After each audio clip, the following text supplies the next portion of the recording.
कोल्हापुरातल्या किणीजवळ खासगी बसवर दरोडा पडलाय। यात 1,20,00,000चा ऐवज लुटून दरोडेखोरांना पोबारा केलाय।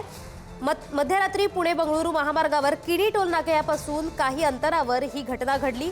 कोल्हापूरहून मुंबईला अंगडिया सर्व्हिसेसद्वारे सोने चांदी नेण्यात येत असते। रात्री 12च्या दरम्यान कोल्हापूरहून सुटलेल्या अशोका ट्रॅव्हल्सच्या आराम बसमध्ये संशयित 3 जण बसले होते।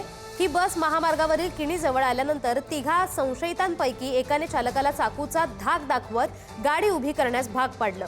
सुमारे 60 किलो चांदी, 1 तोळा सोनं आणि काही रोख रक्कम असा सुमारे 1.25 कोटीचा ऐवज मागून आलेल्या कारमध्ये भरून दरोडेखोर फरार झाले।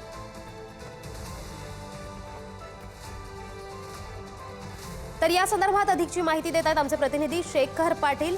तर शेखर, काय सांगाल की कोल्हापुरातल्या किणीजवळ खासगी बसवर दरोडा घालण्यात आलेला आहे, तर आता फरार झालेले आहेत आरोपी। पोलीस नेमकी काय कारवाई करण्याच्या तयारीत आहेत? खरं तर काल रात्री 12 वाजण्याच्या सुमारास हा दरोडा जो आहे तो पडलेला आहे। कोल्हापुरातून अशोका ट्रॅव्हल्स ही आराम बस जी आहे ती कोल्हापुरातून मुंबईकडे निघाली होती आणि ही जात असताना तावडे हॉटेल या परिसरामध्ये 3 जे संशयित या ठिकाणी आहेत, ज्यांनी हा हल्ला केला होता, दरोडा टाकला, त्यांना या ठिकाणी ड्रायव्हरने आतमध्ये घेतलं होतं आणि काही अंतरावरती गेल्यानंतर जवळपास 20 ते 25 किलोमीटर अंतरावरती किणी टोल नाका आहे, त्या टोल नाक्याच्या अलीकडेच त्या तिघांनीही चाकूचा धाक दाखवत या ड्रायव्हरला गाडी उभं करायला भाग पाडलं आणि किणी टोल नाक्याच्या अलीकडेच त्यांचेही काही साथीदार जे आहेत ते पुणे बेंगलोर राष्ट्रीय महामार्गावरती उभे होते आणि सगळ्यांनीच एकत्रित पद्धतीने हा दरोडा जो आहे तो टाकलेला आहे।